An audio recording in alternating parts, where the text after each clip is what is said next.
they potentially might want to sell the business at some point in time because they're not immortal. None of us are immortal yet, are we? So you better put something like SYSTEMology in place so all your processes are fully documented. Hello, it's David here from SYSTEMology, and we are shining a light on business owners and sharing their systems story. And I'm here with Rick Yvanovich from TRG International. Maybe just to start, Rick, if you can introduce yourself and tell us a little bit about the work that you guys do. The company was born nearly 30 years ago next year. And we started selling accounting systems around the world. And we started with one man without the dog. I started it in my dining room, and here we are. We've got, I don't know how many dogs. I don't think we've got any dogs in the company, but I think we're about 500 people, something like that. And we sell to clients in about 80 different countries. Our main thing is selling accounting systems and everything related to that: performance management systems, reporting systems, manufacturing systems, you name it. We also have a boutique offshore development center. These are engineers who do all the programming stuff. We've got about 350 of them hidden away. And we do some people stuff. We do talent. We do all the psychometric testing. And because I like coffee, we have a small coffee chain here in Vietnam as well. Oh, awesome. I'm curious, like there's no way that you can grow the business that you have without rock solid systems. So, and I'm talking more specifically about documented process. I'm curious to know, do you see yourself as a systems person? Yes, I do. I see myself as a systems accountant anyway.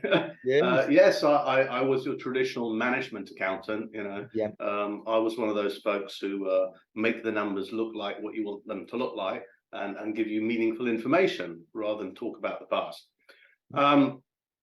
And to do accounting is a system. Everything in accounting is a system. We have debits and credits. We have processes for everything. And in any business, as they scale, you better make them good. So I do it for lots of clients all over the world. And our biggest clients, they are big global listed multi-billion-dollar companies. And yeah, we provide them standard operating procedures for all the systems that we provide them. We don't just give them a system. Here are all the processes that go with it. So you can't have one without the other. Yes. Because if we're going into an organization and we're changing their systems, here's a new accounting system that you have to use. Yes, I know a debit's a debit and a credit is still a credit. That hasn't changed for 1,000 years. But your paper process, all your manual processes around it, how you put information in and take it out, how approvals are done. In the more sophisticated systems, they're super automated, and there's no paper anymore. There's no paper anymore. But if you think about it, if you've been doing everything manually, how do you change it to everything electronic? Okay, so if we make it really basic, we open an envelope, if you ever get one of them anymore, in the post, if that even exists in some countries, and you take out a thing called a paper invoice. What are you supposed to do with it? Well, it's got to go into that scanning machine, and it gets scanned, and it gets labeled, and then that gets automatically, through optical character recognition, it automatically makes all the entries into your accounting system and their approval paths, and it gets routed to the correct person to authorize. Okay, they authorize it, and depending on the value, maybe it's a big amount. So there's a massive matrix of authorizations. So that's how it works. You've got to have that documented. It's got to be documented. How do you pass that knowledge on if it's not documented? Okay, and in some of the industries that we operate in, and the main one is hospitality, think hotels, they have a thing called turnover. People come and go. All right, so if you're experiencing turnover in a hotel, just an existing hotel, of maybe 20 or 30%, who's going to train all the new people? Now that's the easy one. Let's flip it around another way. It's a new hotel. There's nobody there. No one's employed. And bang, here's your accounting team of 10 people.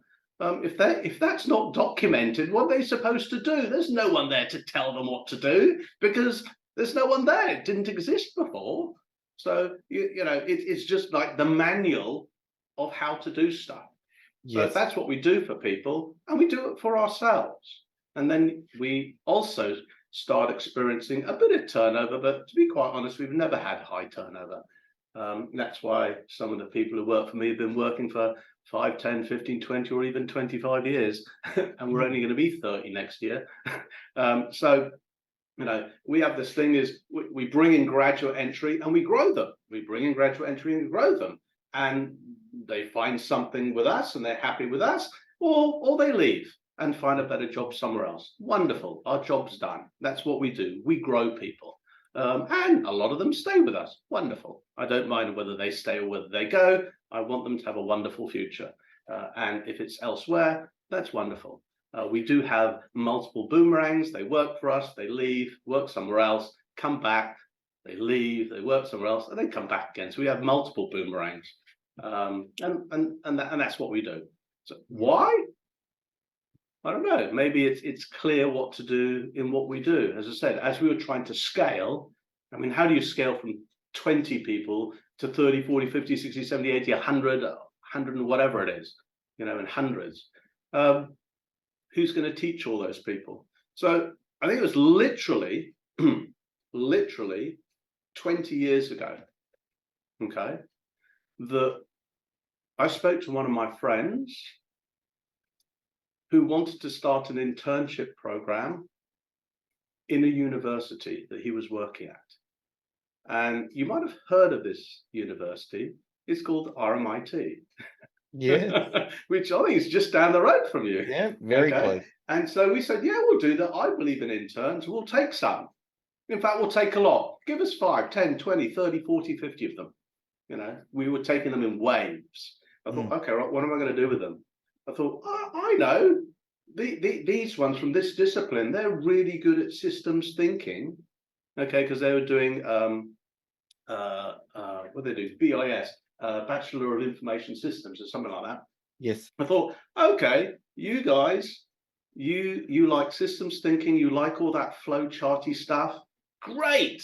So I literally took 5 of them, document the entire company, the whole lot, everything, work in every single department, write down exactly what they do, and do me some beautiful flow charts so we see how the whole company fits together. And that's when that was literally 21 years ago we did that. And it was beautiful because then we worked out, oh, this is what we do. This is useful. And then when new people came, we just say, look, this is how it all works. Okay. And that was wonderful until we lost it. I think we lost it. I don't know what we did. I think we misplaced it. It was pretty stupid. And then we just got another wave of people and we did it all over again. And then we started formalizing it into, flowcharts pretty, but no, we want standard operating procedures. And as our business grew, we said, all right, let's start providing these to our customers. Okay. Because a lot of them didn't want it. They can work it out themselves. And obviously we're going to charge a bit more for this. So we started saying, okay, for everything that we do internally and externally, there's got to be a standard operating procedure for it. Okay. Now, one of our core values is Kaizen, all right, which means change for good. Our interpretation is not just the sort of the Toyota way of making things a little bit better every single day. We do that, but it's also make ourselves better. It's lifelong learning. So every day we've got to learn something. And so you look at everything with the lens of what can I learn today? Maybe I'll read a new book called SYSTEMology or something like that. Yeah. And as we look at our processes, we say, can we improve the process? So, sometimes arguments flare up between people or between teams. Hey, you were supposed to do that. No, you were supposed to do that. No, that's your job. It's our job. And I go, whoa, wait. Okay. What does the SOP say? Well, there isn't one. Oh, there you go. fantastic opportunity. Go and write one. Okay. Or if there is one, yeah, but the SOP says this. Yeah, but we wrote that 10 years ago. Do you think it's time that we dusted it off and changed it? Because things have changed. Nothing is set in concrete. Okay. And this is going back to what I said before. Do you want to be an architect to change? Do you just want all these things to flare up and the arguments, all those silly things that happen in offices continue because people are hiding behind a set of rules? Okay, yes, they're correct. They are the rules. However, they don't fit your business anymore. They're not relevant. Okay, so you're going to just be reacting to that, or do you want to shape it? Do you want to change the mindset to be constantly looking at how you're doing things and looking for those tiny, tiny suggestions from anybody? It doesn't matter who it is. It could be the cleaner. It doesn't matter who it is who says, oh, I have an idea. Okay, what is it? Oh, that sounds good. We'll do that. Sticking to an SOP, shall we? We'll change the SOP. So that's where it came from. That's where it came from. And accidentally, with all the business networks that I'm in, I happen to know quite a lot of people because I've been here a long time. And some of the people I know are in, the industry that they're in is mergers and acquisitions. So they're always looking at companies to buy, or they've got a company to sell. And just, in conversations that I had from them on how they value a company, well, when you buy a company, you're buying what it does. There may be some intellectual property there. You might be buying the contracts that it has with its customers. You're definitely hoping you're buying the people that are there rather than trying to turf them out.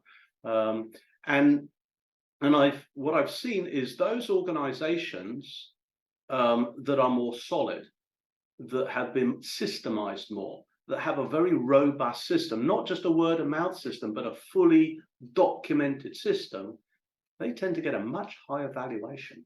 Okay? And think about it, if you're going to acquire this other company and they look brilliant on paper, financials, wonderful, lovely people, and you say, okay, right, is any of this documented? No, we don't need that. These people have worked here for decades. They all know.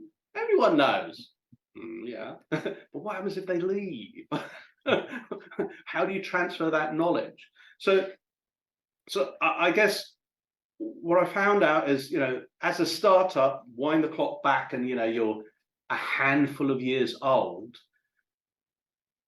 Everyone knows the knowledge because we're so young, right? But as the firm gets older and as people do start moving in and out, and I believe the older a firm gets, the institutional knowledge that you lose increases. It's not about how we'll go hire another person in that role. No, what about if that person's been there for 5 years, they got 5 years worth of knowledge. If it's 10 years, it's 10 years worth of knowledge. If none of that is documented, your knowledge is walking out the door. Those little tips and tricks and little things that they know, they just know like that. They don't even have to think about it. That's walking out the door. So as far as I'm concerned, yeah, put it into a standard operating procedure, but that's only one part of it. The other part that I see is how do we capture that knowledge? Because it's not really a procedure. And for that, we created our own academy. Yes. We created our academy. Now, this was triggered by the pandemic. I did say before, we sell accounting systems, we implement them all around the world. So what does that mean? You jump on a plane, you go to the other part of the world, and you go into their offices and you do your stuff. COVID was a little bit brutal. In Australia, I know you shut down the country for a few years. I'm in Vietnam. We shut down the country here. Well, not we. The country was shut down for a few years as well. So for 2 years, I didn't fly anywhere, and nor did any of our consultants. So how can we implement if we can't go there? All right. So we've had to transform everything we do to a complete 100% remote delivery. How to do that? Well, we better do a lot of documentation. Mm. Okay. And not only that, because some people like reading it, we take that documentation and we turn it into an online video. We built a video so you can just go on, sign up and learn it. Okay. We offer that to all our customers. They now have, online learning for the stuff that we sell. It's the only one available in the world. Okay, which is great, good for us. But we also do it internally. Literally HR processes, onboarding processes, whatever processes, they're all there. So if we have a new hire or an intern or anyone, here you go, knock yourself out. Go read it, go learn it. For any job, for any role, everything. So you could be here doing this job and you want that job over there, great, you can learn it. What's the problem? So to I me, think that just sort of made sense. I think what I like most about that, and you've got an extremely large business. A lot of the clients, when they first get started with Systemology, they're just getting things off the ground, and sometimes they don't even see themselves as a systems person.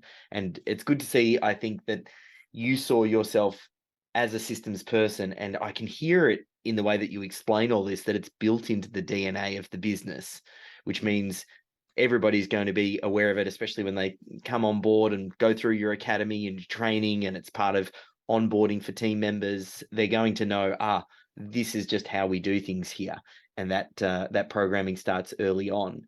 I'm I'm just Yeah. thinking, when you read Systemology, because we talked a little bit about this before, you had this systems mindset well before Systemology was even an idea.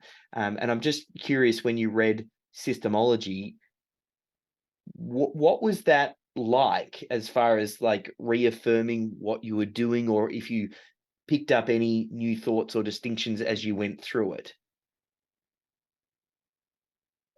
To me, it's one of those books when you pick up, your head falls off because you're going, oh, yeah, I agree with this, but yeah, I agree with this. And it's like, where was this book, when I needed it, like 3 decades ago? Because you can say I accidentally did what I did. To me, it seemed like the obvious thing to do. Why did it seem like that? I don't know. Maybe because I am an accountant and maybe we're a bit anal about things. Everything is very, very, very rigid. So there have got to be rules. So that's where I was coming from. But if I didn't have that, would I have bothered doing it? No. We have a lot of people in the company, all the different disciplines. Some people, maybe programmers, engineers, accountants, those type of people, maybe, yeah, they like that structure and they like the rules. But, in other teams, like, in marketing or sales, the salesperson, the growth hackers, all those kind of people, documentation, it's something they might not like. So it was a fortunate maybe accident for me, or maybe, yeah, it just happened. So when I read the book, I thought, this makes a lot of sense. This is something that if I had read, I could have just followed it, okay, rather than I reinvented the wheel a million times, and we got to where we are. Maybe we could have achieved it, a few decades earlier. So in future, yes, documenting things, these processes, I've never really thought about it too much. It's just the way that we do things, and it seems obvious to me. But as I've I'm a huge fan of Simon Sinek, Yes. and starting with why. I've obviously been in the company for a long time because it's my company, and so I keep forgetting that other people might know why we're doing it. Okay. And I'll say something like, yeah, well, we agreed that, the other year. And they go, yeah, Rick, 10 years ago, the other year. Really? Okay, so yeah, maybe we should recommunicate the message then and explain why we're doing this. Yes. And so with the Systemology book, I have been pondering, I say, shall I just introduce it as yet another compulsory read? That's where I am at the moment. And we have a few books that are a compulsory read, because it helps really sort of encapsulate the way that we think, and what we really believe is a key ingredient to success. So yeah, I'd recommend to anyone, if they want to build a business, and they want that business to grow, and they potentially might want to sell the business at some point in time, because they're not immortal. None of us are immortal yet, are we? So you better put something like SYSTEMology in place, so all your processes are fully documented. So if you do get hit by a truck, or just decide to retire and put your feet up, or do whatever you want to do, you've put the maximum value, you put all the knowledge in your asset, which is your firm, and that's very sellable.